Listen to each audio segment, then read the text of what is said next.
Bien, ahí ya estamos todos. Cuando quieran vamos comenzando. Bueno, ¿qué tal? Buenos días. En primera instancia, agradezco a todas y a todos, estar en este evento, en este seminario. Mi nombre es Liliana Moneta y soy la actual presidenta de la SM. Fui convocada en esta oportunidad por el licenciado Diego Núñez, quien es el presidente del capítulo de Psicología de la Emergencia. Es largo, lo voy a leer, ¿eh? Resolución de conflictos e intervención junto a diferentes víctimas en urgencias, emergencias y catástrofes.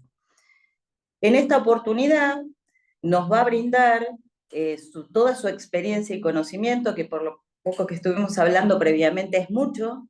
Espero que la puedan disfrutar de todo lo que va a vertir, y es la doctora Verónica Molina Gershner, que a la brevedad van a decir su currículum. Aparte, en relación al tema, que es neurofisiología de la disociación, diagnósticos y estrategias de estabilización, ponen títulos largos ustedes, en crisis y emergencias. Pero bueno, porque es abarcativo de todo lo que vamos a ver, que es lo que hablábamos con Verónica, que es algo que se viene dando desde hace muchísimo tiempo atrás y aún sigue teniendo plena vigencia, no solamente en aquellos a los cuales asistimos o vemos en nuestra cotidianeidad, en nuestra praxis cotidiana, sino también en aquellos profesionales que ejercemos en el área de la salud mental.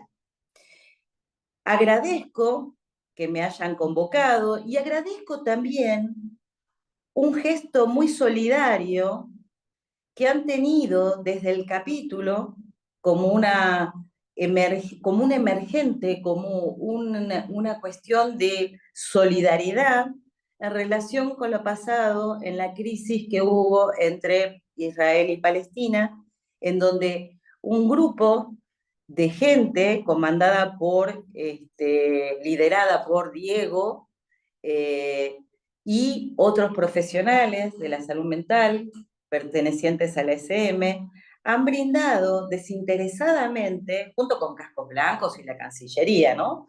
Han brindado desinteresadamente asistencia a las víctimas, tanto acá en la Argentina como allá, en Israel. Entonces, ha sido un trabajo en conjunto que la verdad a mí me enorgullece que ha salido desde la SM todo el apoyo, porque creo que para eso estamos, no solamente para las cuestiones académicas, ¿no? Entonces, por mí, agradecerles profundamente toda esa situación que, bueno, se sigue reactualizando en relación con la asistencia y el acto así desinteresado y generoso. Y bueno, darle comienzo. No vamos a poder tener, al menos en el momento, al licenciado Núñez, porque tiene problemas de conectividad debido a la tormenta que hemos padecido, bueno, estamos padeciendo todavía. Depende de donde nos encontremos ubicados geográficamente. Y bueno, vamos a dar comienzo a la disertación de la doctora Verónica Molina Gershner, previo a la presentación curricular de la misma, que no lo tengo yo, lo va a decir Rocío Ahí lo digo. Entonces, o Jorgelina. sí, sí, les comento. Entonces, la doctora es médica recibida en la Universidad Católica de Córdoba, hizo la residencia en Medicina Interna y Cardiología en la UBA, en SAC del Hospital Alemán de Buenos Aires, realizó estudios de medicina psicosomática en la Universidad de Aachen, Alemania, es formada en psicosomática psicoanalítica de la Asociación Psicoanalítica Argentina, formada en experiencia somática de Peter Levine y teoría polivagal, perdón, de la Asociación Brasilera de Trauma Somatic Experiencing Trauma Institute, diplomada universitaria en Psicología de la Emergencia de la SM y la Universidad Nacional de Cuyo, diplomada universitaria en Terapia Sistémica y de Pareja, también de la SM y la Universidad Nacional de Cuyo.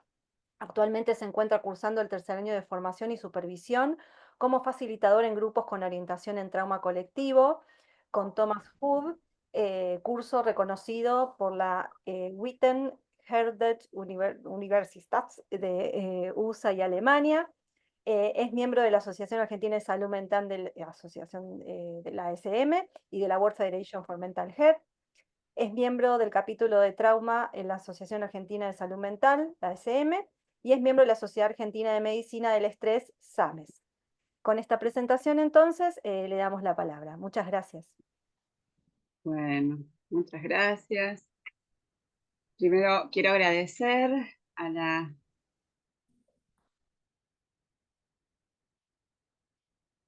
¿Qué pasó? Bueno, Sí, no, justo se le cortó ahí la señal. A ver, esperamos un segundito.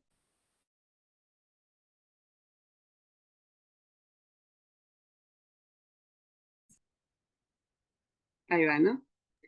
Sí, ahí va. Sí, ahí te escuchamos. Gracias, gracias, porque se me quedaron congeladas. Bueno, agradecerle a Diego Núñez también, que es el presidente del capítulo. Venimos trabajando hace ya un par de años, presentando trabajos en los congresos y bueno, también de estos encuentros surgió la idea de generar esta reunión, este momento para compartir con la comunidad de la salud mental esta temática, que es una temática, van a ver, absolutamente presente, frecuente, y que espero pueda darles otra mirada y más recursos para cuestiones que surgen en el día a día, no solamente en el trabajo con los pacientes, sino también en nosotros mismos, ¿no? Cuando escuchamos y acompañamos a otros. Así que, bueno, antes de comenzar la charla en sí, les propongo que me escriban en el chat. Vamos a hacer una especie de registro de este momento.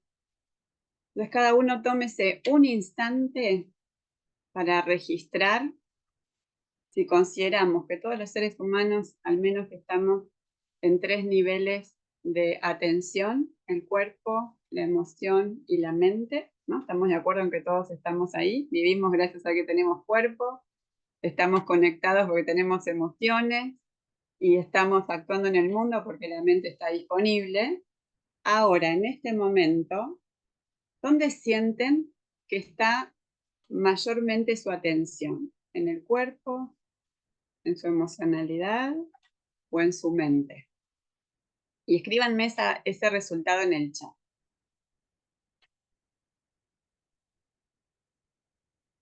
Mente, mente. Alguien está desayunando, así que ahí el cuerpo está en funcionamiento. Mente. Alguien dice, para mí cuerpo es mente. Sí, es verdad, cuerpo es organismo y subjetividad, pero lo vamos a utilizar hoy más hacia la idea del concepto de organismo, ¿no? Más hacia la perspectiva de estar sintiendo las sensaciones corporales, no tanto su significado. Mayormente, dice Marina, en la emocionalidad, ok, y esto mente, mente y emoción. Milena dice emociones, ok. Emocionalidad, cuerpo, emocionalidad, mente, muy bien. Hombros, dice Paula, mente, muy bien. En realidad es en los 3 niveles, dice Elizabeth. Mente y emoción, mente y cuerpo. Muy bien. Entonces, vamos a tomar esto como una primer foto, ¿no? De situación, de cómo estamos ahora. Vamos a después hacer un ejercicio, ojalá lleguemos, y me gustaría que volvamos a hacer esta pregunta y ver cómo lo hicimos.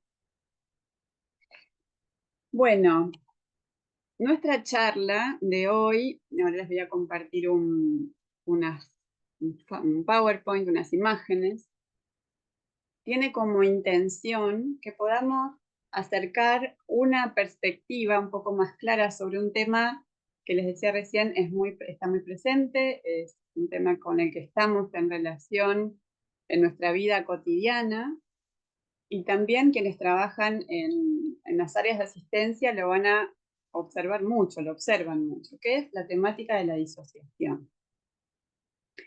Y dentro de este concepto, que es un concepto muy amplio, vamos a hacer foco en una de las teorías actuales, una teoría vanguardista que explora cómo la disociación se manifiesta en el cuerpo, y es la teoría polivagal, ¿no? De Stephen Porges. Es un neurocientífico de la actualidad que podríamos decir ha revolucionado de alguna manera la perspectiva respecto a la disociación, no tanto por lo que entiende, que también es un montón y ha traído muchas nuevas investigaciones sobre esto, sino también por los recursos que ofrece la mirada somática en estados disociativos agudos.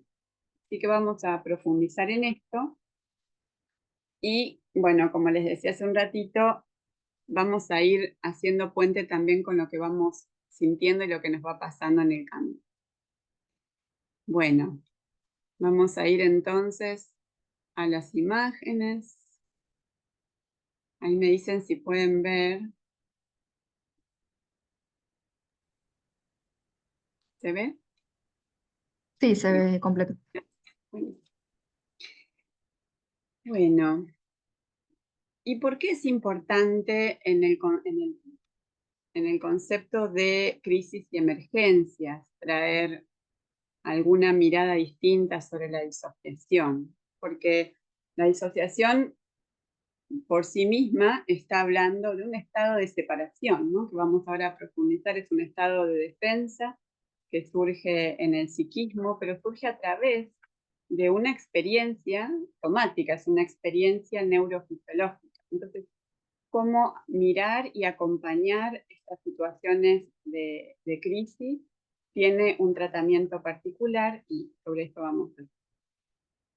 Entonces, primero, para los colegas que ya tienen formación en psicología de la emergencia o en salud mental en emergencias, les pido disculpas porque voy a entrar un poquito en algunas definiciones para quienes no conocen tanto de esta especialidad, porque esta es una especialidad dentro del ámbito de la salud mental.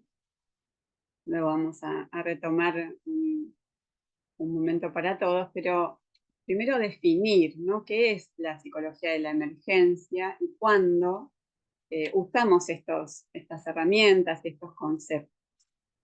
La psicología de la emergencia tiene como fundamentación el accionar en la prevención, en la evaluación, en la intervención y todo el apoyo psicológico que es necesario para situaciones de crisis agudas, de desastres naturales o de desastres provocados por el hombre, y que por supuesto pueden estar mediados por múltiples experiencias, desde un accidente vial, una situación de riesgo de suicidio, por supuesto terremotos o situaciones de catástrofes naturales, donde nos encontramos muchas veces ante una situación extrema, donde hay peligro de vida. En algunos casos son peligros puntuales sobre la vida de una persona, a veces de toda una comunidad, y donde es necesario que los equipos de primera respuesta, entonces ahí hablamos de bomberos, fuerzas de seguridad o distintas formas de asistencia, estén preparados y muchas veces acompañados por profesionales que intervienen en la salud mental de quienes están atravesando la situación de riesgo, ¿no?, y de crisis. Entonces, es un profesional de la salud mental que está actuando con otras fuerzas en un trabajo multidisciplinario con la intención de poder dar apoyo a las víctimas y también a los equipos de primera respuesta, ¿no?, que muchas veces están en situaciones complejas.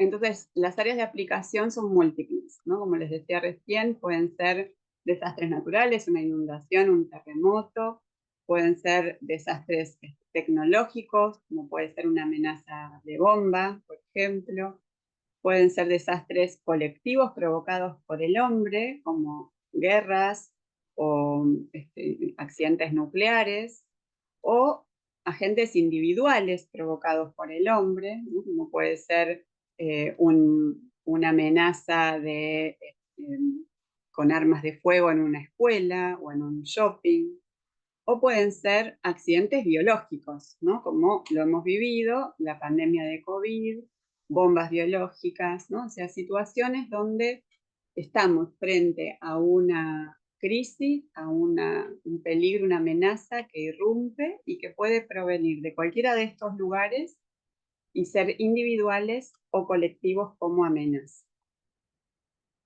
Y siempre que hablamos de experiencias que son potencialmente traumáticas, a mí me gusta utilizar el concepto de potencial, porque la idea de trauma no es la idea freudiana del trauma sexual, ¿no? Esta es la idea que viene más bien de la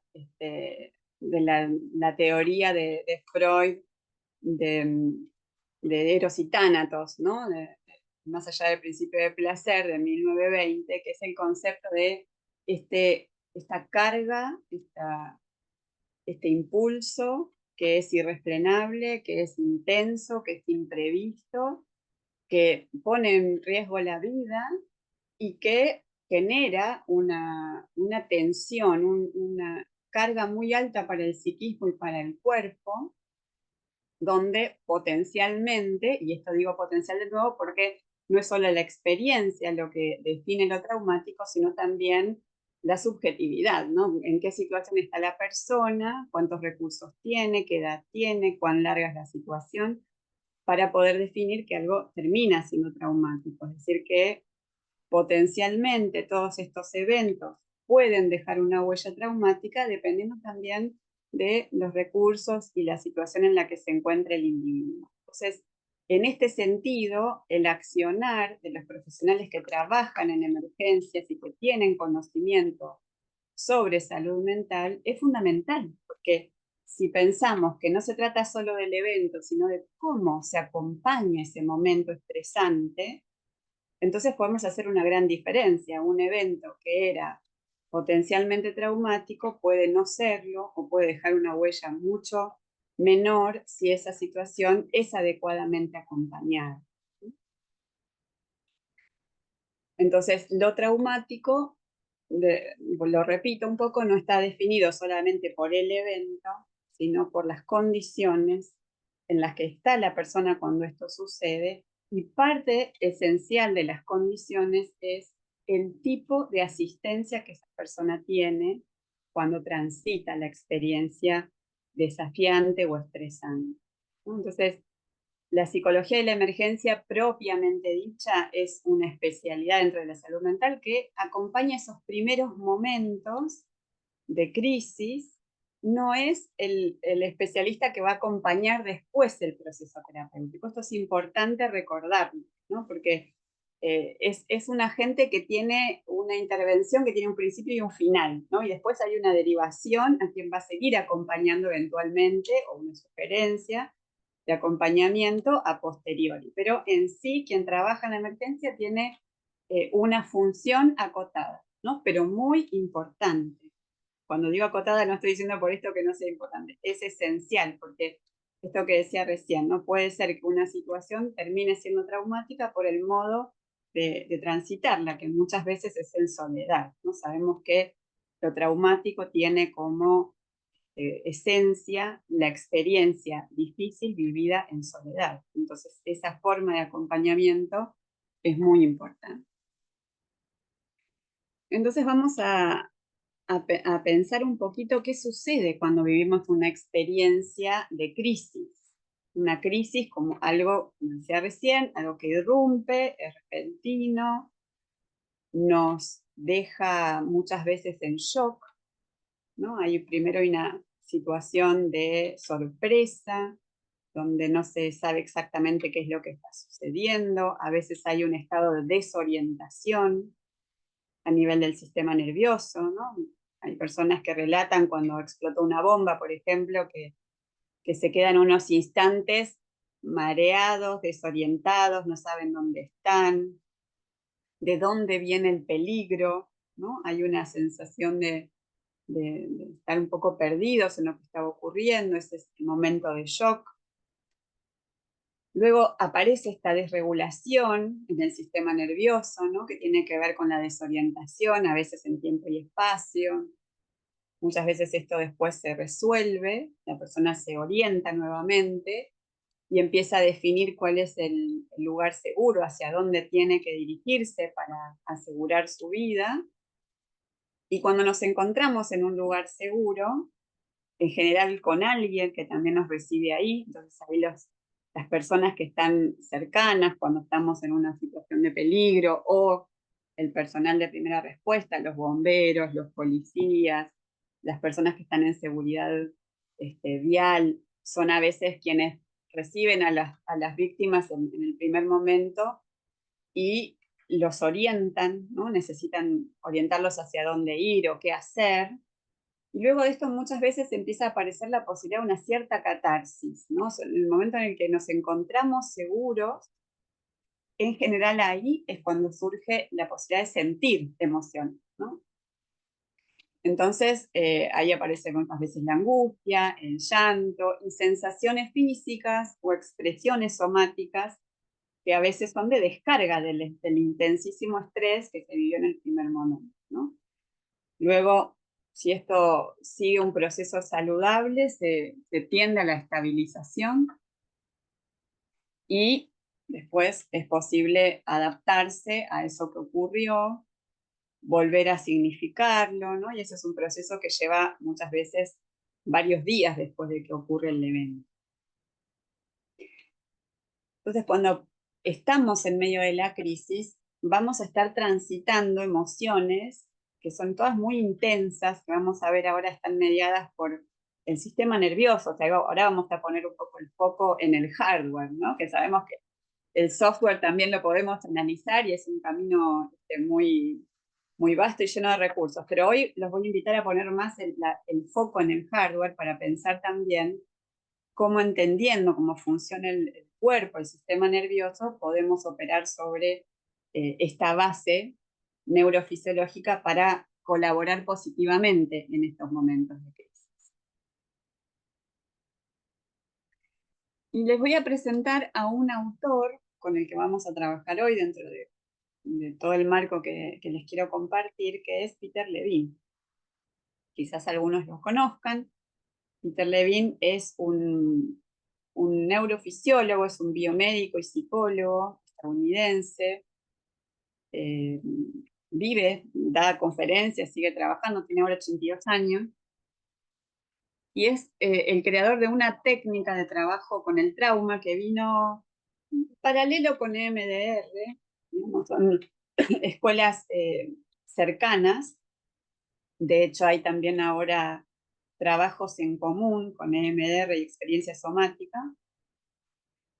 Él crea esa técnica, se llama experiencia somática, y es muy interesante su aporte, junto con el de Porges, que describe la teoría polivagal, porque él habla mucho de este concepto de el poder acompañar a las personas que están viviendo experiencias de crisis con una cierta actitud, ¿no? Él habla de que el trauma no es el evento, lo que hablábamos hace un ratito, también está relacionado con los recursos que tenemos, ¿no? Con cómo nos encuentra esa situación. Pero también él dice, es muy importante para poder definir una experiencia, el modo en el que nos acompaña quien nos acompaña, ¿no? Y ahí quiero hacer un poco un anclaje en la mirada sobre nosotros mismos, ¿no? Como terapeutas, como asistentes en salud, porque esto mismo que estamos revisando hoy, que tiene que ver con las técnicas y la mirada sobre la disociación como un conocimiento puesto sobre un otro, nos interpela. Es decir, somos, por un lado, quienes tenemos el conocimiento y tenemos la responsabilidad de acompañar, pero a la vez somos también el objeto de estudio. En este sentido, no es posible acompañar a alguien a poder volver a casa, vamos a ver cómo es esto de volver a casa, en el sentido de la disociación, si nosotros no estamos en nuestra casa, ¿no? Entonces, el trabajo contratransferencial, la posibilidad de poder alojarnos en nuestro propio cuerpo, de estar en un estado de autorregulación, de más conciencia corporal y emocional en los momentos en los que acompañamos a personas en crisis, es esencial para que se pueda producir esa corregulación a nivel del sistema nervioso. El sistema nervioso, acá hay una sobresimplificación, porque la verdad es que este es un campo muy vasto, extenso, complejo, pero bueno, para poder en este tiempo darles un pantallazo general, tomo algunos conceptos para desplegar con ustedes. El sistema nervioso ha sido mirado desde la neurofisiología por décadas en los estudios médicos como una especie de acelerador y freno, ¿no? Como si se imaginan en un auto, el acelerador sería el sistema nervioso simpático, ¿no? El sistema nervioso autónomo está mediado por el simpático y el parasimpático.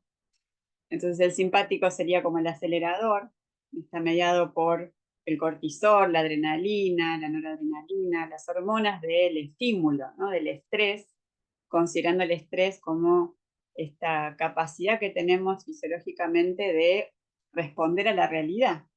¿Cómo hacemos para levantarnos a la mañana y empezar nuestras acciones cotidianas, o estar vigiles, o correr el colectivo, o apurarnos para llegar a horario, ¿no? Bueno, esto está todo mediado por el estímulo simpático, y se consideraba entonces que el parasimpático es la contrafase de esto, ¿no? Es el freno del acelerador, es cuando es el estímulo que se produce a nivel del sistema nervioso autónomo para poder frenar el simpático que permite que estemos en acción en el día. Es decir, nos levantamos y nos ponemos en acción, nos apuramos para llegar temprano a un lugar, y cuando llegamos a ese lugar es necesario que una parte del sistema nervioso, que va a ser el parasimpático, pueda ponerse en acción para frenar el estímulo simpático, ¿no? Es decir, que nos ponemos en un estado de mayor calma, la frecuencia cardíaca que subió con el simpático, la frecuencia respiratoria que subió con el simpático, la tensión muscular, la dilatación de las pupilas para que entre más luz, la dilatación de los bronquios para que entre más aire y ofrezca más oxígeno en el metabolismo que se aumenta con el simpático. Todo esto se va a limitar por el estímulo parasimpático, que hace exactamente lo opuesto, ¿no? Es decir, el parasimpático lo que va a hacer es frenar la frecuencia cardíaca, frenar la frecuencia respiratoria,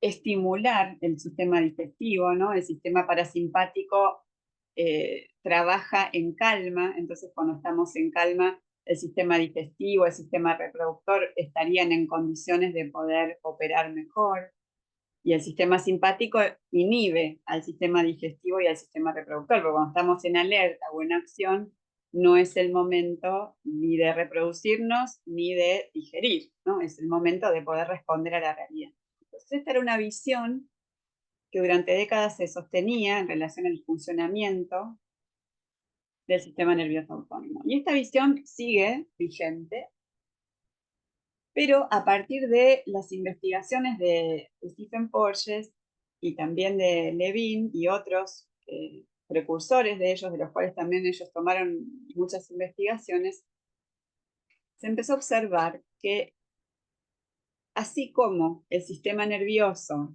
autónomo tiene funciones propias del sostén de la vida en este freno y acelerador o estímulo, el sistema nervioso autónomo también puede funcionar como estímulos de defensa ante situaciones de riesgo.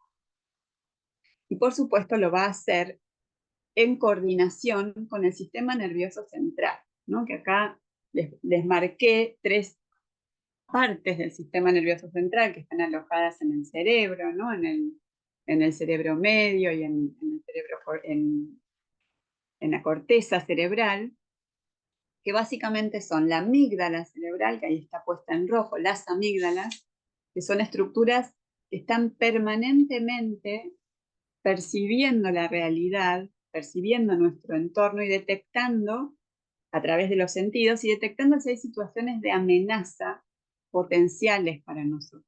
Es decir, cuando Nosotros estamos caminando por la calle, aunque estemos muy tranquilos pensando en algo o disfrutando de una tarde agradable, hay partes de nuestro sistema nervioso central que están vigilando que todo lo que ocurre sea seguro para nosotros.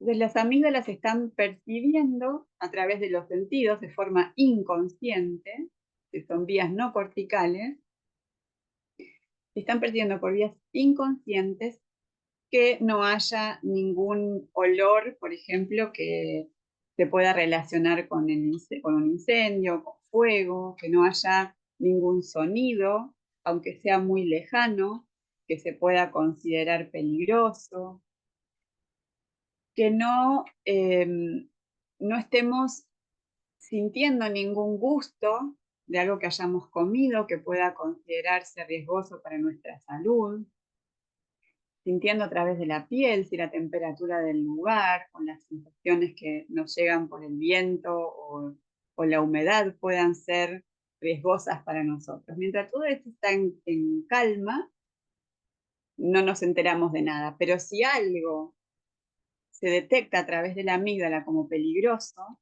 se desencadenan circuitos que van a generar estímulos en el sistema nervioso autónomo, ya no estímulos de acelerador y freno, sino estímulos de las defensas simpáticas o parasimpáticas, ¿no? Entonces la amígdala detecta, envía esta información también a la corteza prefrontal, por eso lo marqué acá en verde, ¿no? La corteza prefrontal que va a decidir qué hago con esta información y muchas veces decide que tiene que caminar más rápido porque escucha un sonido, que se tiene que detener la persona y mirar alrededor y orientarse a ver qué está pasando.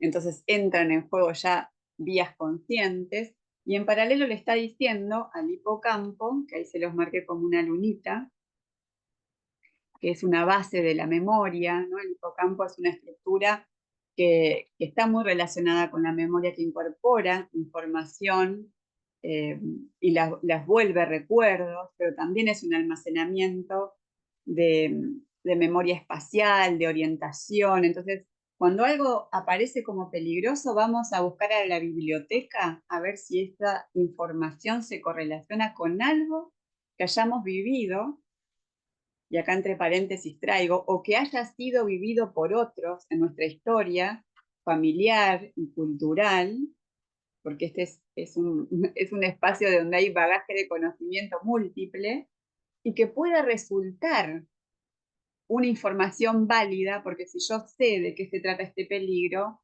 también sé cómo se respondió en otro momento ese peligro. Toda esta información es inconsciente y, y ocurre en milésimas de segundo. Cuando se define, después les muestro este videito, cuando se define si algo es peligroso o no, entonces nuestro cuerpo va a proponerse distintas vías de acción según lo que considere que va a ser más exitoso para nuestra vida. Ahora voy a mostrarles dos videitos breves para que podamos mirar en acción en la naturaleza esto que les estoy contando.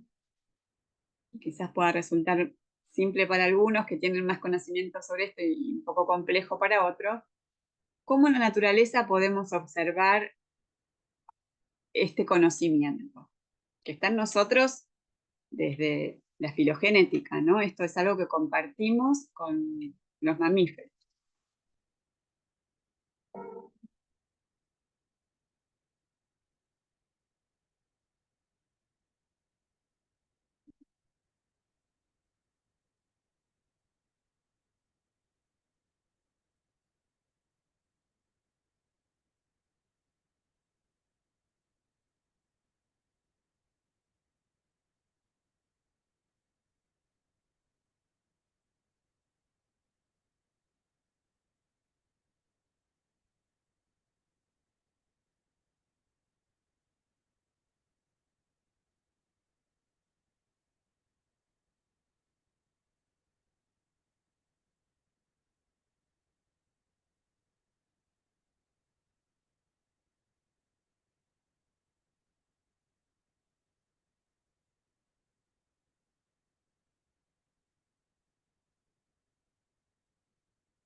Entonces vayan pensando cuál es el estímulo de este oso y cuál es el estímulo del puma. ¿Es simpático? ¿Es parasimpático? ¿Y por qué? Y observen también qué pasa en su cuerpo cuando están viendo estas imágenes.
Y esto que hace la osa tiene mucho que ver con lo que describe después Stephen Porges. Vamos a ver por qué. Entonces, retengan esta información, después voy a volver con ustedes, qué estímulo fue el que se utilizó, y les propongo que ahora miremos, este es muy cortito, y miren en especial, bueno, miren todo lo que sucede, pero vamos a ver en especial qué sucede con la gacela. Hay una gacela,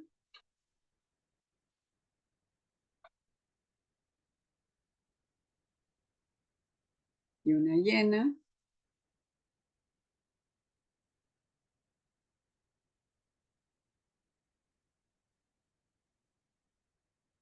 Ahí va.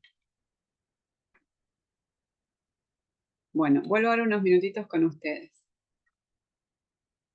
¿Qué les parece? En el primer video, con el oso, ¿cuál fue la vía preponderante? ¿Simpática, parasimpática? ¿Por qué? ¿Qué les pasó a ustedes? ¿Alguien quiere abrir micrófono? O levanten la mano.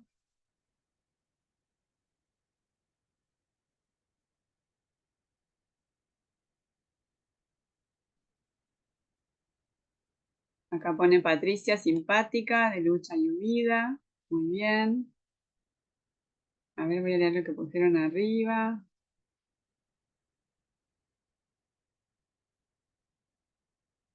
Oso, activación simpático. Lucha y huida, activación simpática. Muy bien.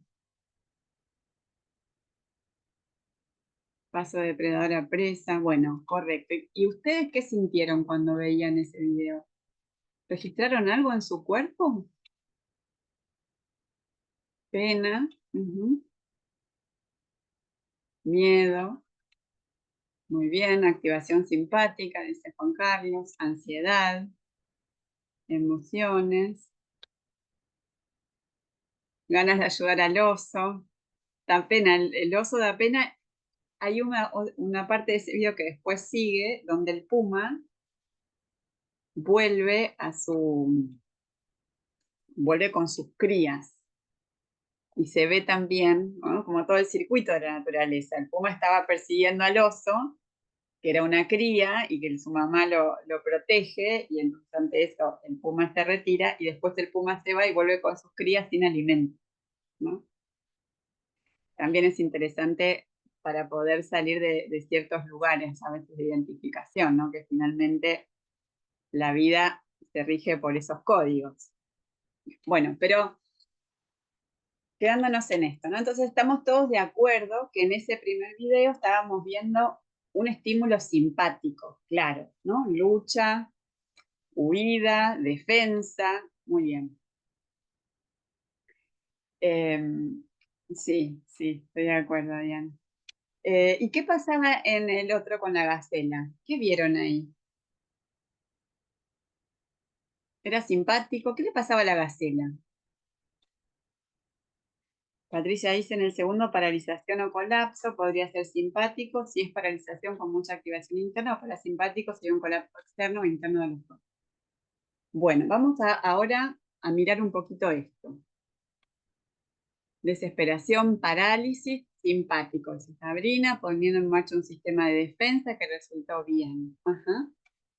Bueno, estos sistemas de defensa que yo te los estoy mostrando en la naturaleza los tenemos todos nosotros. A veces somos la gacela, ¿no? Sobre todo en situaciones de crisis muy extrema, podemos ser la gacela. Bueno, les voy a volver a compartir acá.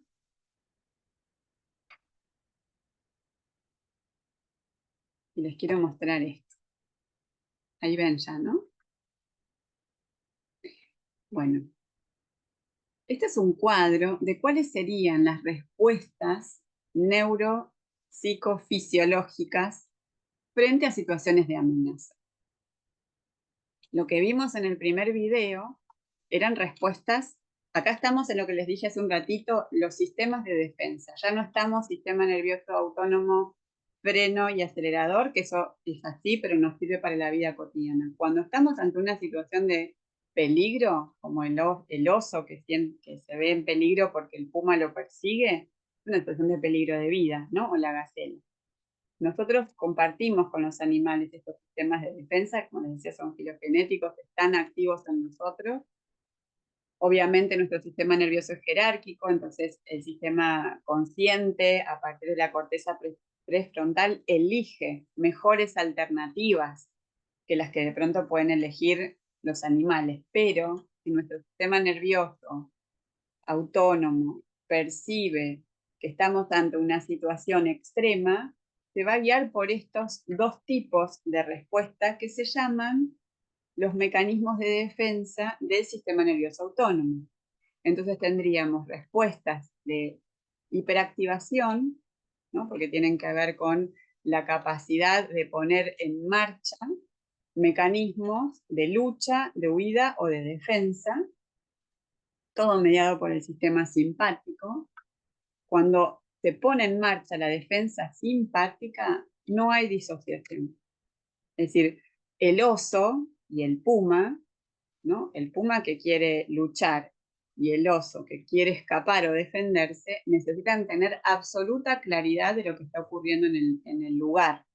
Tiene que correr por el tronco, se cae al agua, tiene que encontrar una madera para agarrarse, tiene que ver por dónde viene el depredador tiene que ver claramente dónde está su presa. No hay disociación. Sistema nervioso simpático es una actitud alerta, clara, de una carga de fuerza y energía extra, ¿no? Por eso después de las experiencias de lucha, huida, muchas veces viene un agotamiento extremo, porque es como poner un cheque en blanco, ¿no? Ponemos toda nuestra energía para sobrevivir. Y hay relatos, ¿no?, de personas que de pronto tienen una fuerza descomunal en el contexto de una hiperactivación, ¿no? De pronto alguien puede levantar un auto para sacar a un niño que está debajo, es decir, cosas que no podemos hacer normalmente, que no se explican en términos de la fisiología convencional, ¿no? Pero que en ese momento es como si nos dieran un plus, un crédito de energía para lograr sobrevivir. Cuando pensamos en las respuestas de hipoactivación, estamos ante la novedad de la defensa parasimpática. Y aquí es donde empieza a aportar. ¿Por qué? Porque lo que encontramos en la defensa parasimpática es que cuando nuestro sistema nervioso percibe por estas vías inconscientes que la amenaza es más grande que los recursos que tiene la víctima, entonces muchas veces ya se desencadenan mecanismos que tienen que ver con tratar de sobrevivir, como pasó con la gacela, por una especie de engaño al depredador, ¿no? La gacela estaba en muerte fingida, es decir, había tomado una respuesta extrema del parasimpático, que se acuerdan que el parasimpático bajaba todas las funciones metabólicas, ¿no? Baja la frecuencia cardíaca, respiratoria, la tensión muscular, al punto de poder crear un cuadro de colapso, de síncope. Esto clínicamente muchas veces se observa como síncope vasovagal, ¿no?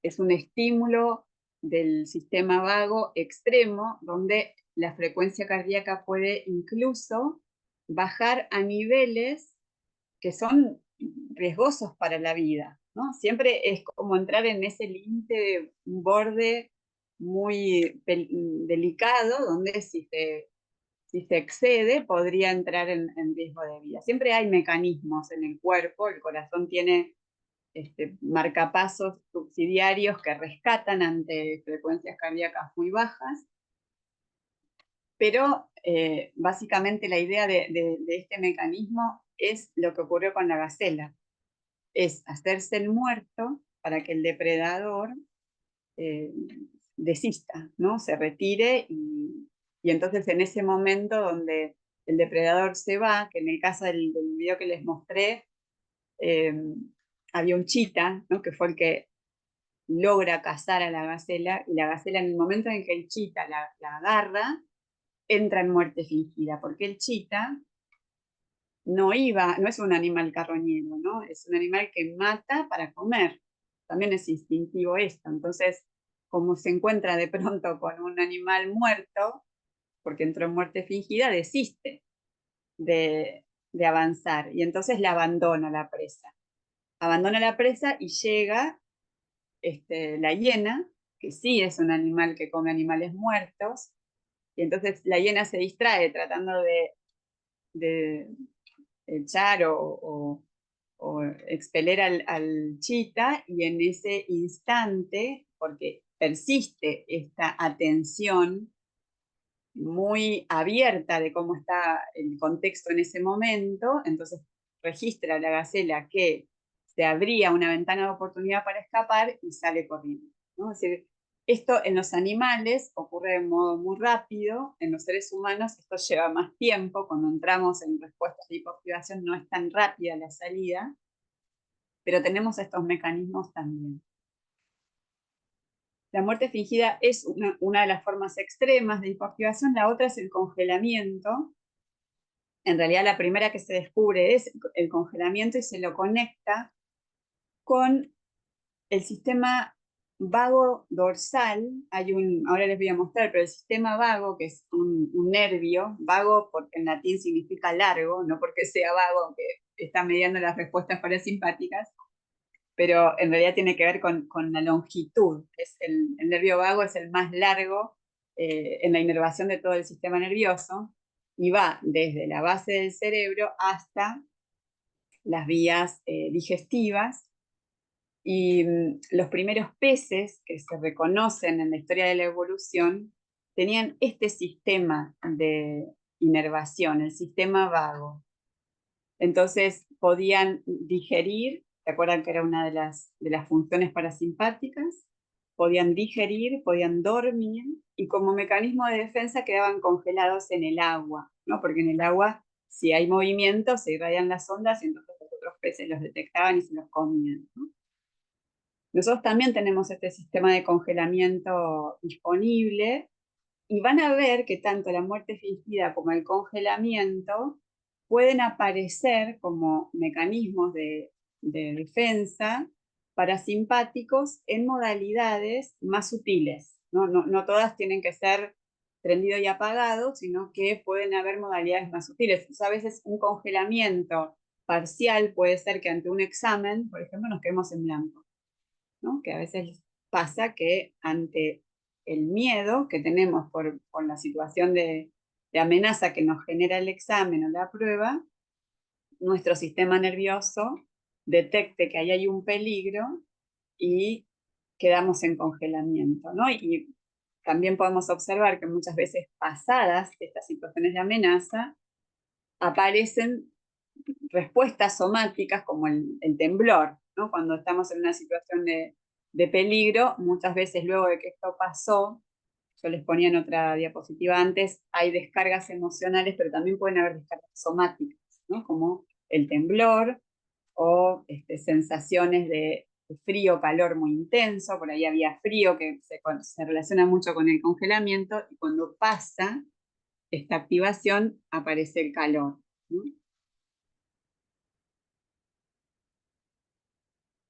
Para estas vías de hipoactivación sí es necesaria la disociación, ¿no? Porque cuando se activa la hipoactivación, lo que nuestro sistema nervioso está intentando es, como última estrategia, pasar por muerto o por escondidos, ¿no? Es como si intentáramos de alguna manera hacer que el depredador no nos vea, pero también en relación a nuestro sistema consciente, lo que intenta este mecanismo es hacer que no estemos conscientes, que no podamos sentir todo lo que ahí está ocurriendo, ¿no? Es una manera de desconectar el sistema consciente de las experiencias que vivimos. Entonces, en situaciones extremas, como puede ser un ahogamiento, violencia muy extrema, violaciones, es muy común que el sistema nervioso opte por la defensa parasimpática con disociación, ¿no? Para que no haya un registro consciente de todo lo que ahí está ocurriendo. Bueno, y acá arribamos a Stephen Porges, que es este neurofisiólogo del que les hablé, que son coetáneos con Peter Levine. Es interesante porque ellos no se conocían entre sí, cada uno estaba investigando por su lado, y un alumno de Peter Levine, que ya había también escuchado a Porges, conecta que estaban los dos investigando en la misma línea, ¿no? De pronto Porges estaba mucho más orientado a lo polivagal y Levine más a las vías de respuesta de hiperactivación, como que se hubieran dividido hiperactivación e hipoactivación, no absoluto, pero había más preponderancia de cada uno en un tema, y ese alumno los conecta y empiezan a trabajar después en simultáneo. Porges propone esta teoría polivagal, tiene ya muchos artículos y libros escritos, es una teoría compleja, pero a la vez se puede volver simple en su uso.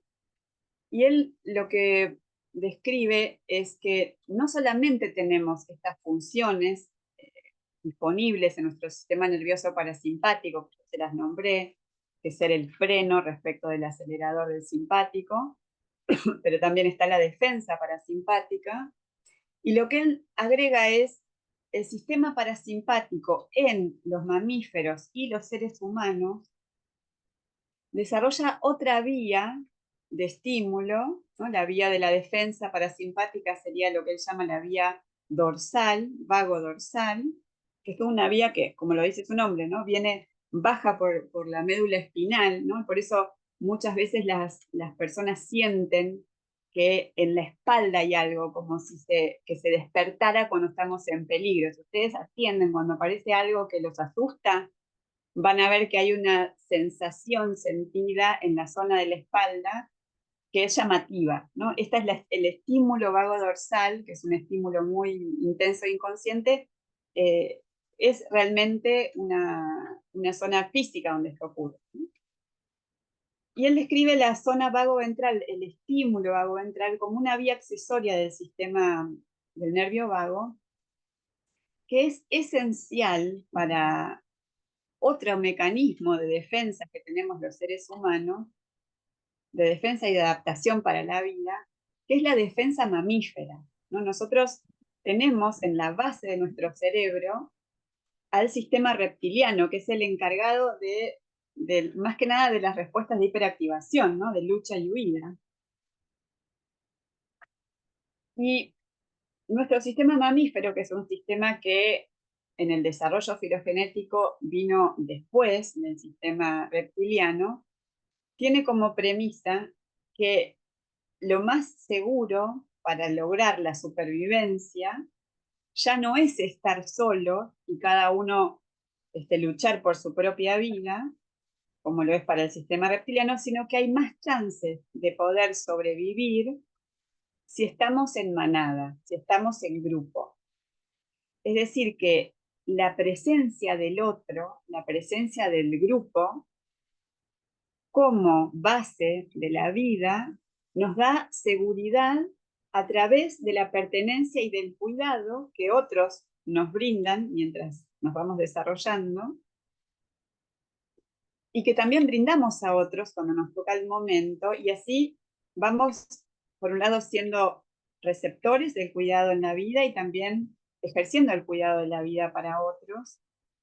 De esta manera, la defensa parasimpática cobra otra dimensión, que es la dimensión social. Es un modo de defensa que no está relacionado directamente con una alerta aguda, sino que es un modo de supervivencia, ¿no? Es un modo de gestionar la permanencia de la vida en cómo la conocemos, ¿no? En cómo se ha desplegado para todos nosotros. Es decir, estando en manada, estando juntos, hay más chances de que los depredadores se retiren, porque siempre va a haber alguien de la manada que nos va a proteger. Hay más chance de que consigamos el alimento, porque hay un grupo que se encarga de conseguir el alimento y el resto se encarga de otras actividades que también cuidan de la vida, y hay quienes están cuidando de las crías, de los pequeños, ¿no? Y no están tan expuestos a los depredadores. Este sistema de armado social, que como les digo viene de los mamíferos, está también presente en nosotros y aparece, por ejemplo, cuando estamos en una situación de peligro, supongamos caminando por una calle oscura y nos sentimos en una situación de alerta, podría pasar algo, y vemos que viene caminando una persona que tiene ciertas características y eso nos hace sentir seguros, ¿no? O esta idea, ¿no?, que aparece en la conciencia social de si hay gente, es más seguro, ¿no? En ciertos horarios, en ciertos lugares, es más seguro porque hay gente, ¿no? Esto no tiene solo que ver con que alguien podría denunciar alguna situación de peligro, sino que tiene que ver con estas bases mamíferas que nosotros también tenemos y que están vehiculizadas, mediatizadas por nuestra vía vago-ventral. Y esto también es importante porque, como les contaba hace un ratito, la disociación va a aparecer, sobre todo si estamos frente a una situación extrema, ¿no? Acá este es un dibujo muy clásico de la teoría de Porges, donde podemos ver, ¿no?, como el verde, que es esta conexión social, la capacidad de estar relajados, tranquilos, sintiéndonos seguros, estamos con otros, nos podemos relacionar, estamos abiertos, aparece la posibilidad de investigar el mundo, de tener curiosidad, de pensar y abrirnos a la creatividad, las emociones, las sensaciones, ¿no? Es como el estado de bienestar está mediado por el parasimpático en la rama ventral, y si aparece una alerta, entonces lo primero que surge es, ¿puedo luchar contra esto? ¿Puedo tener chances de vencer esta amenaza con mis mecanismos y con mis recursos? Bueno, hay una decisión muy inconsciente, si puedo luchar, defenderme, huir. Hay un diálogo con la corteza prefrontal y con todos los recursos históricos, personales, sistémicos que hay en mí. Si no puedo contra eso, aparece el sistema vago dorsal con el congelamiento o la muerte fingida. Esa parte azul requiere de la disociación para acontecer. ¿no? En la medida que nos vamos congelando o que vamos entrando en muerte fingida, que es este colapso, ¿no? Del sistema circulatorio, donde baja la presión arterial, donde baja la frecuencia cardíaca al punto de poder entrar en un síncope, requiere que no estemos ahí. Entonces aparece la disociación como un mecanismo muy importante para poder sobreponernos a esto. Entonces el sistema nervioso está permanentemente evaluando, ¿no? Cómo es el entorno, y si es un entorno seguro, y si no lo es, bueno, ¿cuál es la mejor estrategia? Cuando surge una situación de shock, de regulación, lo que les conté antes, catarsis, y no logramos estabilizarnos, entonces sí aparece este recurso de la disociación como un estado persistente, ¿no? Y acá quiero hacer una salvedad. Como les dije al principio, podríamos hablar muchos seminarios sobre este tema, porque la disociación es un tema vasto y va desde lo fisiológico hasta lo extremadamente patológico en ciertas entidades psiquiátricas, ¿no? Donde el trauma complejo ya instaura una patología grave. Pero si ahora nos quedamos en esto, no digo, la disociación puede ser fisiológica, es fisiológica, nosotros también nos disociamos cuando vamos caminando por la calle y estamos pensando en otra cosa, no estamos pensando en cada paso que damos, o en la naturaleza que nos rodea, estamos pensando quizás en lo que tenemos que hacer, o en alguna experiencia linda asociada. Si estamos disociados del presente, porque algo nos atrae más, ¿no? Que es ese pensamiento o esa capacidad de sentir o resentir algo. O estamos disociados cuando manejamos el auto y no estamos pensando en cada uno de los movimientos que tenemos que hacer, simplemente lo hacemos porque está automatizado, es un mecanismo que ya conocemos y nos disociamos de eso, estamos pensando en otra cosa, ¿no? O sea, esta disociación es fisiológica, ocurre permanentemente, se separa, ¿no? Algo de lo que estamos haciendo, lo que está haciendo nuestro cuerpo, se separa de nuestra atención. Ahora, en lo que yo les contaba, cuando aparecen estos mecanismos propios del sistema parasimpático, en la defensa parasimpática requerimos de una disociación masiva, ¿no? Esa disociación es un corte muy abrupto entre lo que está ocurriendo y ese lugar al cual me voy, que es un lugar de inconsciencia, ¿no? Es un lugar donde ya no estoy de pronto paulatinamente, a veces es más repentino, pero ya no estoy vigil y alerta y conectado con lo que ocurre alrededor, sino que mi capacidad de estar consciente se va retirando, ¿no? Y la disociación también puede permanecer cuando estoy ante situaciones muy críticas o con las que no puedo lidiar, como un mecanismo adaptativo, ¿no? No encuentro otra manera de lidiar con esta experiencia tan compleja, entonces mi mente se retira a través del estímulo vago dorsal y la persona cuando acontece esto queda en un estado parecido al shock,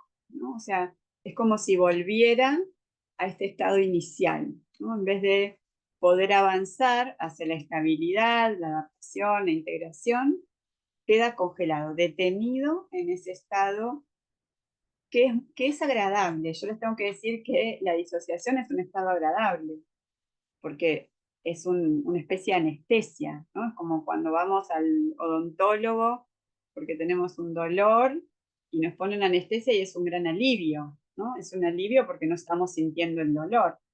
La disociación es una forma de anestesia para nuestro sistema psíquico, para nuestro sistema nervioso. Pero podríamos decir que el problema no es la anestesia, sino es que sea demasiado tiempo o demasiado intensa, o ambas, ¿no? Es decir, la disociación cuando persiste en el tiempo o en su intensidad es que se vuelve un estado de desadaptación y sobre que va a ser necesario intervenir. Entonces es un mecanismo de defensa que es fisiológico, nos desconecta de la experiencia presente porque no la podemos tolerar. Y tiene características, digamos, la disociación. Las personas que se sienten disociadas, a veces cuando esto es un proceso paulatino, empiezan a sentir, por ejemplo, que su propia voz suena extraña, o empiezan a sentir que los sonidos de afuera se empiezan a alejar, o a veces es que el sonido se aleja o que ellos se alejan del sonido, según si hay más desrealización o despersonalización, porque hay distintas formas, o empiezan a sentir que se ven a sí mismos desde afuera, o no sienten el cuerpo, eso es bastante clásico, no sienten el cuerpo, o si lo sienten dormido o congelado, como si no tuvieran del todo la capacidad de influenciar su cuerpo, ¿no? De tomar decisiones. Lo pueden hacer, pero la sensación es que hay una inhibición, como si fuera más difícil poder hacer que el cuerpo responda. Sienten una clara distancia emocional, porque justamente es lo que más preserva la introspección, y muchas veces hay una percepción del tiempo extraña, ¿no? Como si no pasara o pasara muy lento. También aparece amnesia en relación a la disociación, sobre todo cuando ocurre en catástrofes, en crisis, ¿no? Y después les voy a contar un caso, pero es bastante característico que cuando hay disociación hay un fragmento de experiencia que no queda accesible, también por todo lo que ocurre en el sistema nervioso cuando acontece una crisis, ¿no? Hay una inundación de cortisol que también inhibe ciertos mecanismos en el sistema nervioso central, como el trabajo del área de los recuerdos, ¿no? En el hipocampo hay una inundación de estímulo, y esto hace también que hay ciertas funciones que no se cumplen, e incluso la amnesia es protectiva, ¿no? Tiene que ver con preservar a la persona consciente de algo que fue tan activante, ¿no? Sabiendo que si la activación persiste, entonces va a ser más difícil regular. Aparece muchas veces esto que les decía, la desrealización, que es como una sensación de que lo que está pasando no es real, como si estuviera viviendo en una película, o despersonalización, que la persona no es sí misma, no sabe quién es, ¿no? Se desconoce un poco a sí misma, y en estados más complejos puede aparecer también fragmentación.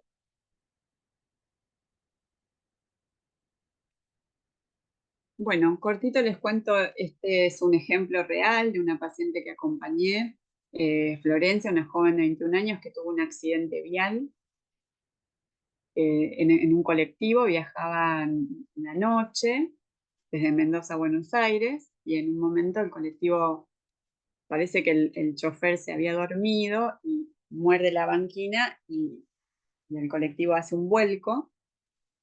Entonces todos estaban durmiendo, todos los pasajeros, lo cual es un punto para tener en cuenta de mayor gravedad, porque es un estado de relajación, ¿no? Es un estado de mucha vulnerabilidad. Entonces ella se despierta repentinamente por el ruido, los gritos, la sensación de estar en una posición muy extraña porque el ómnibus había volcado. Estaba todo oscuro, no había luces, solamente escuchaba los gritos, y estaba desorientada, no veía casi nada, no sabía dónde estaban sus cosas porque todo se había caído. Y ella dice que no escuchaba ningún sonido y que veía todo de una forma muy particular, ¿no? Como si estuviera ocurriendo en cámara lenta. Eh, Ahí me confundí con otra paciente. Florencia se traslada al hospital, eh, se ve que tiene lesiones leves, tiene un par de fracturas, se le hacen los estudios eh, neurológicos para ver que todo estuviera bien, y no tenía ninguna secuela neurológica, pero sí mostraba este comportamiento llamativo, se la veía excesivamente tranquila, desconectada, como si no tuviera conciencia de lo que había ocurrido. Estaba despierta, estaba vigil, estaba lúcida, ella estaba orientada en tiempo y espacio, podía reconocer y responder a órdenes simples, pero estaba con la mirada perdida, hablaba muy poco y no expresaba ninguna emoción. Bueno, ella durante muchos días después del accidente permaneció en ese estado de apatía, de desconexión. Estaba también sintiendo que no se reconocía a sí misma, sin angustia, ¿no? Se sentía muy ajena a su realidad, reconocía a sus familiares, pero no sentía ninguna emoción hacia ellos. Bueno, cuando a mí me llama la familia y la voy a ver a Florencia, la encuentro en este estado, le costaba mucho conectar con la mirada, estaba mucho tiempo en la cama, también estaba con estas fracturas, ¿no? Y con mucha sensación de estar en otro lado. Ella decía, yo no estoy acá, como si no me siento acá, no siento que todo esto sea cierto, y tenía una amnesia parcial porque había una buena parte del accidente que ya no recordaba, incluso no recordaba el tiempo del rescate ni cómo llegó al hospital. Y entonces, por un lado, traerles algunos recursos, ¿no? Claramente este era un estado disociativo posterior al evento del accidente, ¿no? Al evento traumático. Y fue muy importante para el trabajo con ella establecer, por un lado, un espacio seguro, donde no hubiera estímulos parecidos al accidente, sirenas, bocinas, gritos, ¿no? Sino que tuviera un espacio de tranquilidad y de calma. Fue muy importante la escucha y la presencia empática, esto que les decía hace un ratito, la conexión social, el vago ventral como parte de los estímulos de reparación, son muy importantes para poder salir de los estados disociativos, ¿no? El estado disociativo es un estar fuera de casa, ¿no? Considerando que nuestro cuerpo es nuestra casa, estar fuera de casa porque fue necesario desconectarnos, pero cuando permanecemos desconectados, el proceso de volver a sentirnos tiene que ser un proceso muy cuidadoso, sobre todo cuando han habido situaciones extremas, ¿no? Como estamos acá hablando de un accidente, pero imagínense, puede ser un terremoto, una situación de colapso colectivo, donde es muy grave todo lo que ocurrió. Entonces, no es algo que se debe forzar, ¿no? Sino que necesitamos reconocer el estado disociativo y ver cuál va a ir siendo el timing y el proceso que esta persona va a tener que ir haciendo para poder volver a casa, ¿no? Muchas veces esto no debe ser, esto no debe ser forzado, es un proceso que hay que hacer en el tiempo y acompañando, porque muchas veces lo que ahí está presente son todos los recuerdos y las sensaciones de atrapamiento, de terror, de peligro extremo. Entonces, ese sistema de defensa está operando para preservar a la persona de ese nivel de desorganización, ¿no? Entonces, el poder ir acompañando a volver a casa, ¿no? A ese nuevo movimiento de reconexión, tiene que ser paulatino para que la persona pueda tener más recursos e ir sintiéndose también más segura de ir pudiendo lentamente procesar las primeras emociones y sensaciones que vayan apareciendo. Entonces es importante el espacio seguro, la presencia, la escucha empática, y es muy importante empezar a observar cuánto esa persona está pudiendo conectar con pequeños estímulos de la afuera, como pueden ser los estímulos sensoriales, ¿no? Podés escuchar mi voz, podés ver el entorno, cómo es este lugar en el que estamos, podés sentir el perfume que hay en el lugar, podés sentir la temperatura del lugar, Entonces vamos haciendo alianza con los sentidos para de a poco ir primero evaluando cuánto esa persona va pudiendo empezar a reconocer las sensaciones como el primer mapa de su propio cuerpo y cuánto tolera seguir estando ahí, ¿no? Pueden ir apareciendo en este proceso de ir reconectando con los sentidos algunas oleadas de información, tanto emocional como somática o cognitiva, en partes de recuerdos, ¿no? Piensen que experiencias que han sido potencialmente traumáticas se vuelven fragmentos, ¿no? Como si algo hubiera explotado y está lleno de fragmentos que contienen recuerdos sensoriales, emocionales, cognitivos, ¿no? Deseos, quise acompañar a alguien, ayudar a alguien, me preocupé por alguien, hubiera podido hacer tal cosa y no la hice. Toda esa fragmentación puede empezar a aparecer en oleadas de pequeños recuerdos o registros que podemos acompañar también, ¿no? Acompañar en las emociones y acompañar en las sensaciones que esa persona vaya trayendo, ¿no? Que también es un recurso. O también acompañar cuando la persona dice, esto me resulta mucho, y poder estar en presencia de esa defensa que percibe que lo que ahí se está cuidando, custodiando, es muy desorganizante o es muy angustiante, y validar esto, ¿no? Pues también esto es importante, el poder validar todo lo que ocurrió como sentido protectivo, y también ir dando la fortaleza y la confianza a ese paso a paso que implica volver a sentir el propio cuerpo y las sensaciones y emociones.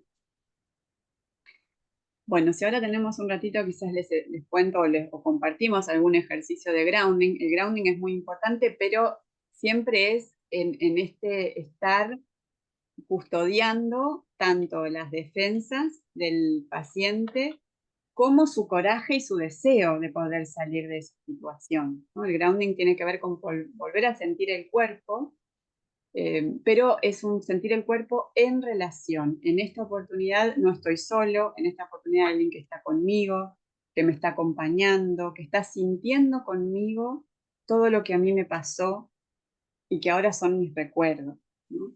Y es también alguien que puede sentir mi cuerpo cuando yo cuento cómo lo siento. Entonces, en ese sentir juntos también se va estimulando este impulso vago ventral del que les hablaba, que por supuesto está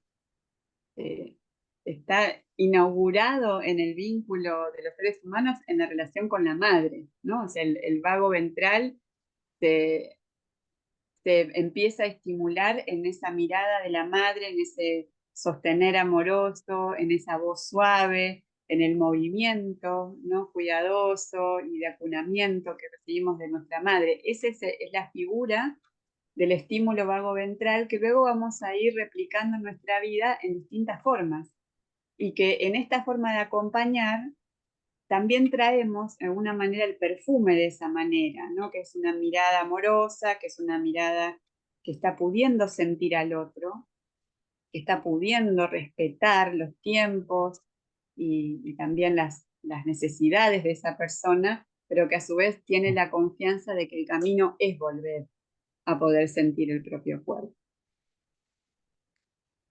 Y estas son algunas de las técnicas que usamos mucho en las terapias somáticas, ¿no? Cuando empieza ya a aparecer la posibilidad de sentir el cuerpo, ¿no? Esto que les decía, los sentidos, la respiración, el peso del cuerpo, la base de los pies. Cuando empezamos a poder sentir el cuerpo, algunos recursos pueden ser estos autotoques, ¿no? Obviamente el terapeuta no invade el cuerpo del otro, sino que invitamos al paciente a poder sentir un estímulo con su propio toque, ¿no? Y estos pueden ser algunos lugares donde preguntamos siempre, pero donde puede haber un estímulo que sea placentero, ¿no? Lugares donde si nos conectamos y lo podemos sentir, nos trae a la conciencia corporal.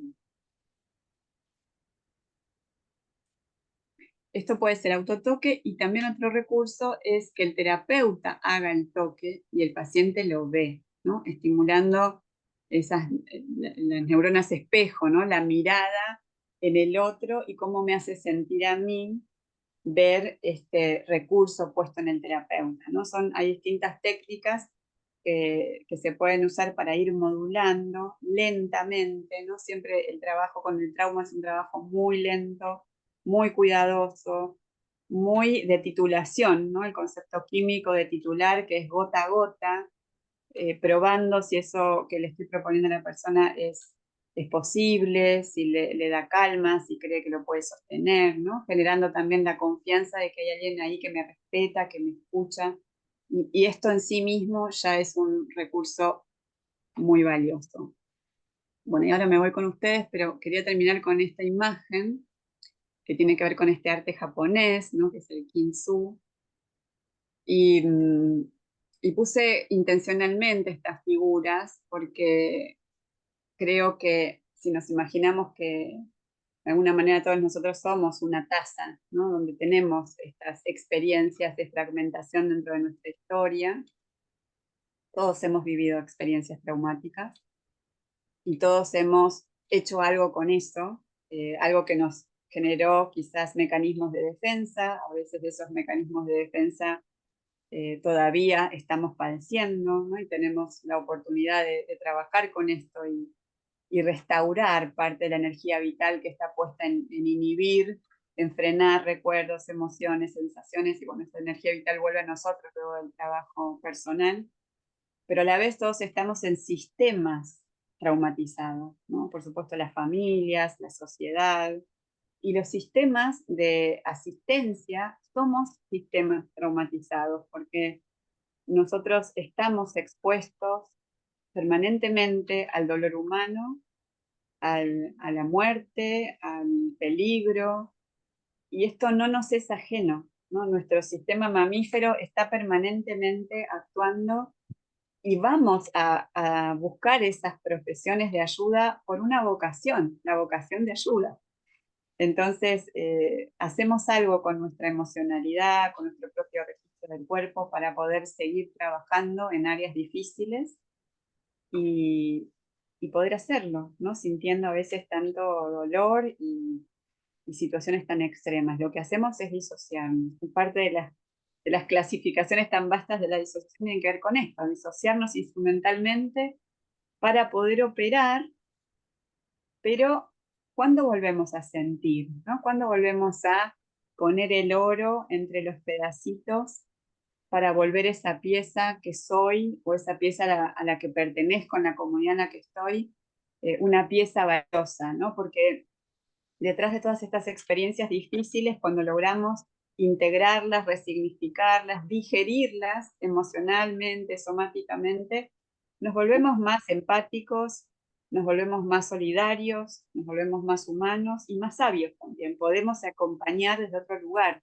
el dolor humano cuando hemos integrado nuestras vidas, ¿no? Pero necesitamos también mirar no solo lo personal y atender lo personal, que por supuesto esto es imprescindible, inexcusable, no podemos ayudar a otros si no nos atendemos a nosotros mismos, pero también necesitamos mirar que los sistemas en los que estamos insertos están colapsados, ¿no? Y están en riesgo en un sentido muy intrínseco. Estamos trabajando desde la disociación, necesitamos trabajar desde la conexión, desde la fortaleza, desde la empatía y desde la idoneidad, ¿no? Pero para eso hace falta también mirar hacia. Bueno, me vengo con ustedes. ¿Cómo están?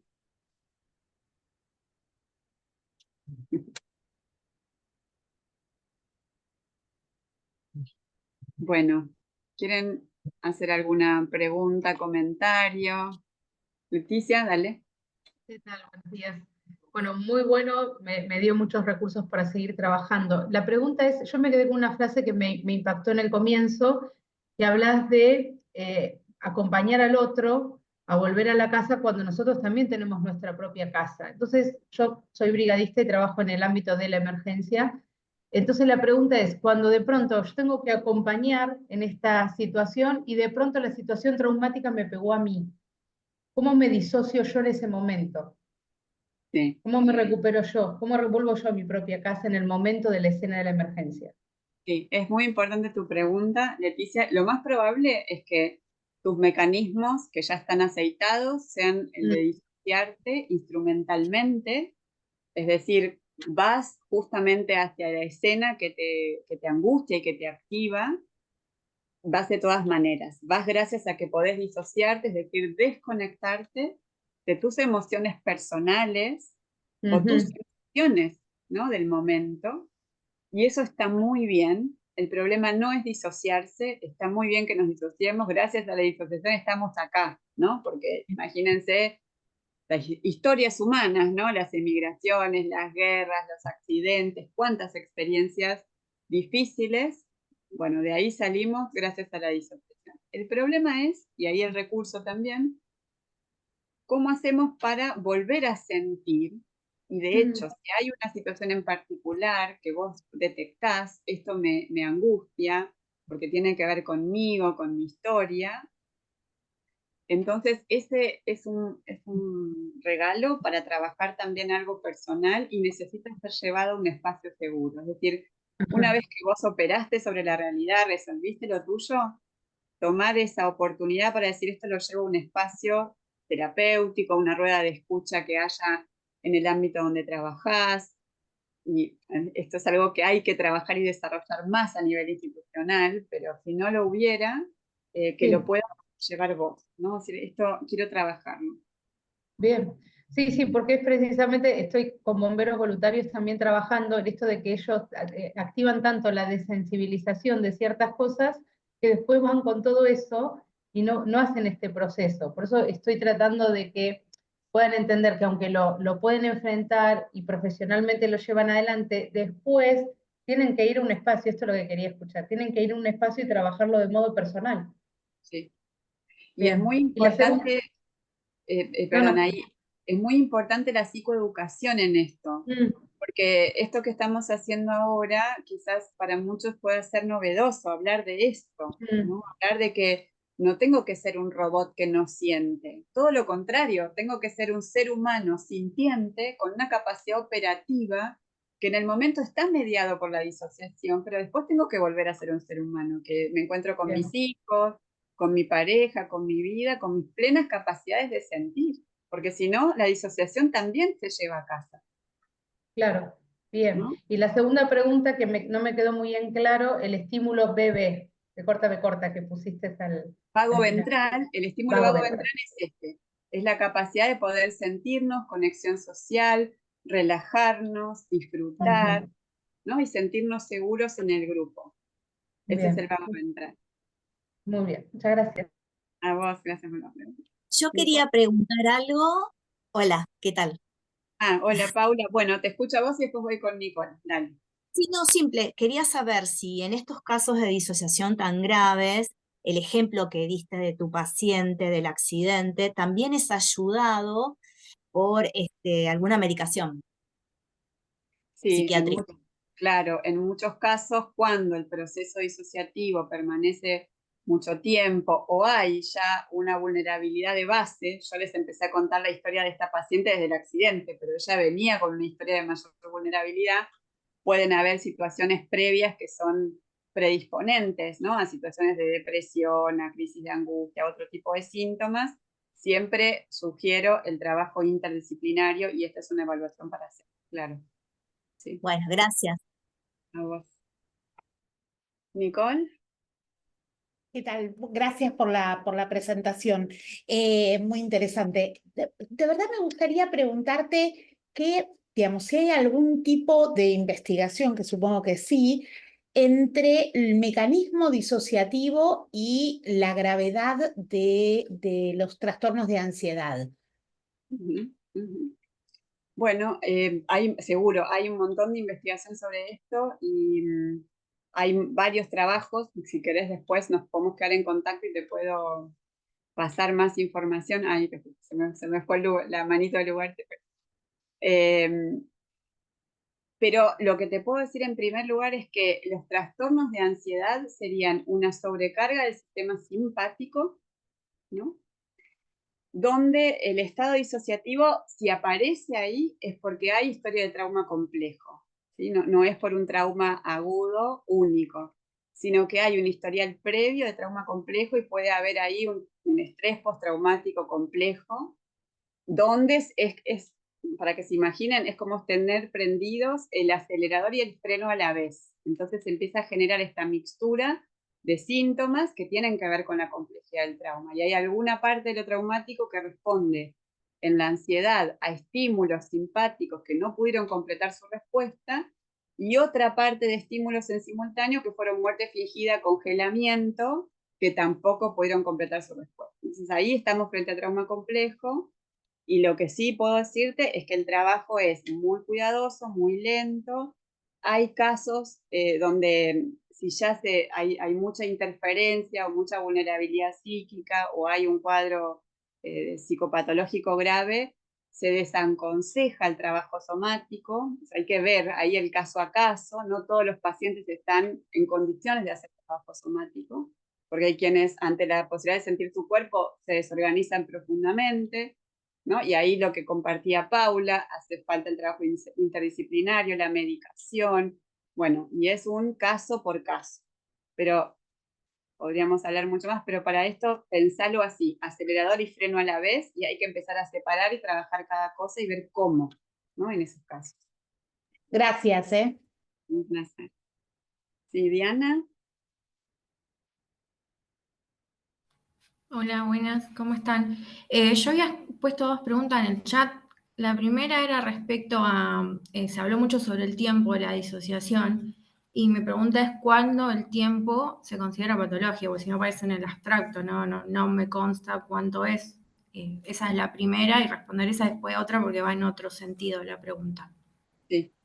El tiempo que se considera normal, fisiológico, de un estado disociativo luego de una crisis es un mes, ¿no? Un mes es el tiempo que muchas veces se necesita para procesar una experiencia. Hay que ver la experiencia, la carga, ¿no? Pero en principio un mes es el tiempo determinado para poder dar la posibilidad del procesamiento.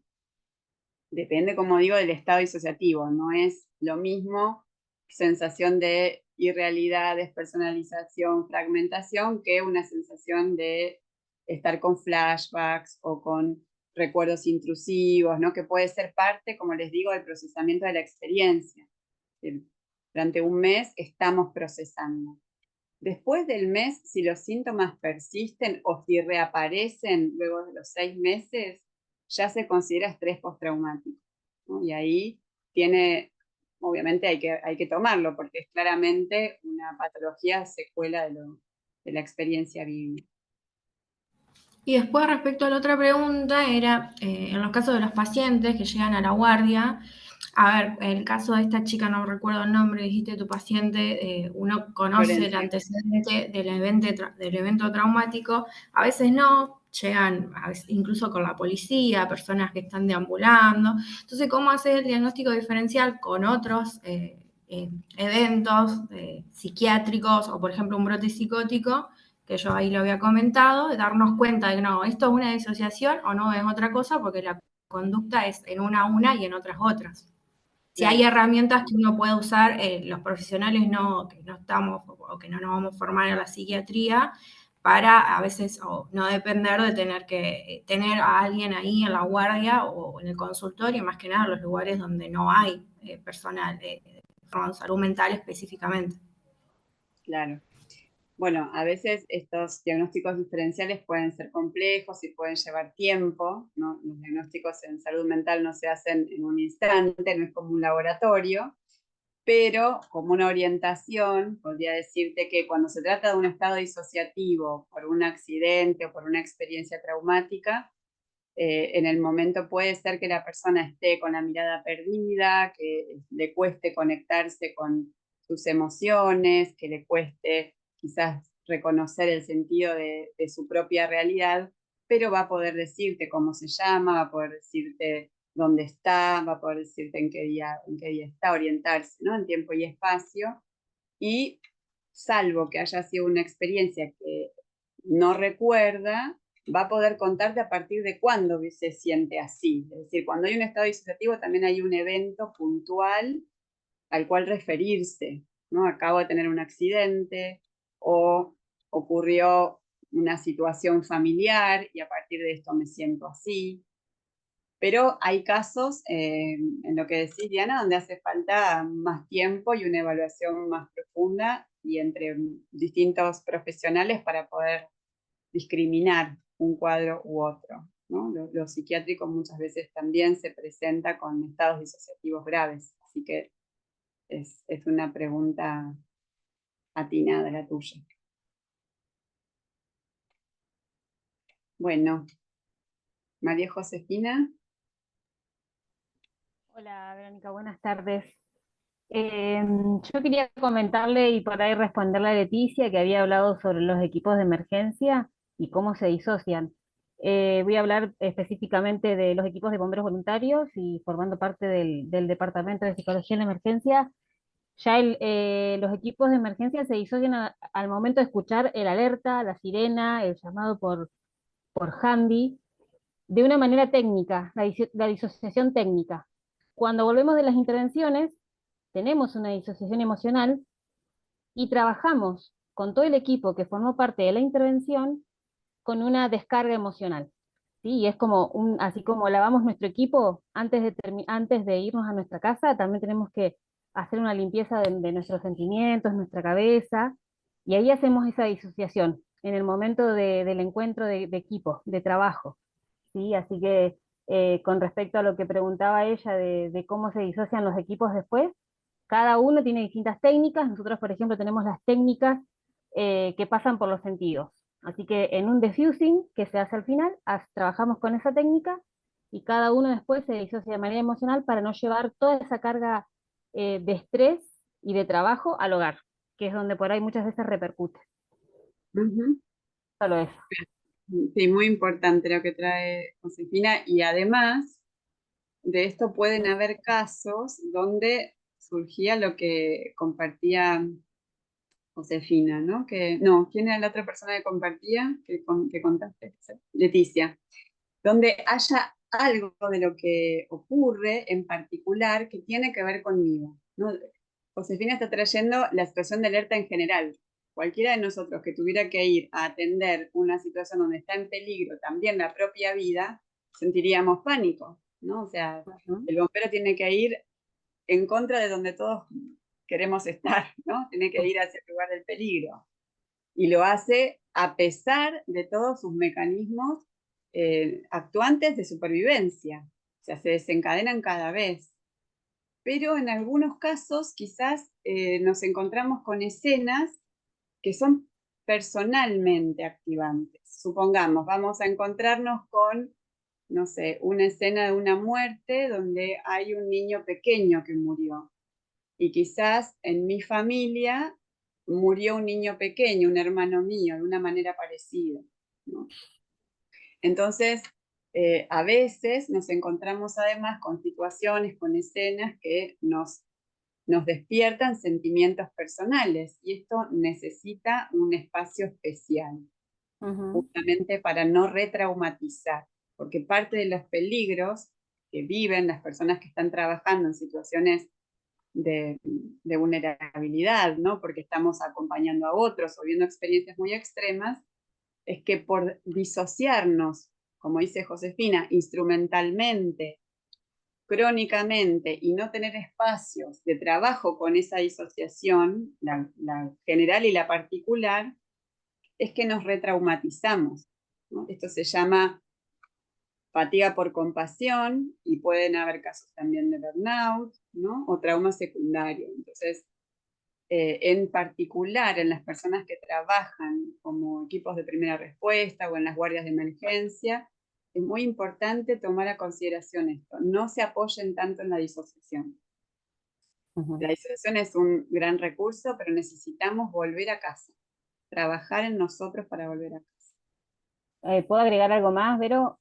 Con respecto a esto, hay que conocer el límite de cada uno. Cuando uno ve que está trabajando de manera profesional y se disoció emocionalmente y lo involucra o se siente involucrado con el ámbito, lo mejor es avisar a quién está o a cargo de quién está y hacerse a un costado, porque puede traer problemas graves después. Sí, totalmente, Ujú. totalmente. Gracias. Eso es muy importante. Bueno, gracias por la pregunta. ¿Alguien más? ¿Quiere preguntar o compartir algo? Sí, Néstor. buenas tardes, doctora. Buenas tardes. No, simplemente lo mío es una pregunta que es una asociación ante la disociación, ¿no? Y sobre todo en la disociación que se produce en la intoxicación por alucinógenos como ácido lisérgico, en donde también lo entactógeno, ¿no? Tiene mucho que ver en el estado de intoxicación. Es simplemente eso, es la asociación con lo disociativo. Sí, sí, claro. Y en esto que trae Néstor tan importante, a veces las personas viven experiencias eh, terroríficas en esos estados disociativos, ¿no? Que terminan siendo traumáticas. En algunos casos también terminan en patologías psiquiátricas, ¿no? Son los desencadenantes de un brote, ¿no? Pero primero son traumáticas. Exactamente, gracias. Sí, tal cual. Gracias por traerlo también. No, digamos que no es tan inocente, ¿no? Hay personas que de pronto dicen la marihuana no pasa nada, pero resulta que con una experiencia de marihuana viven un infierno que es traumático, ¿no? Es decir, deja en el cuerpo todas las huellas de una experiencia que es impredecible, que es inmanejable, que es súper intensa, que no puedo salir de ahí, ¿no? Y esos son los elementos de los fundos.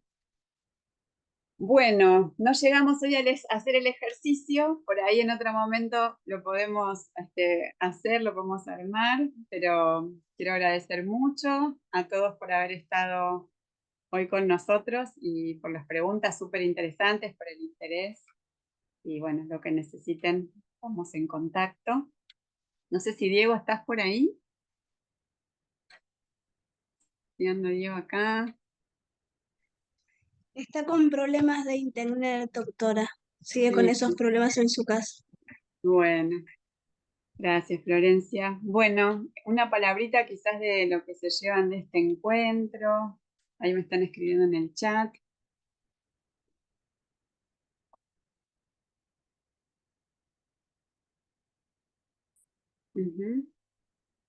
Sí, bueno, eso administrativo ahí con las chicas, eso desconozco. Ok.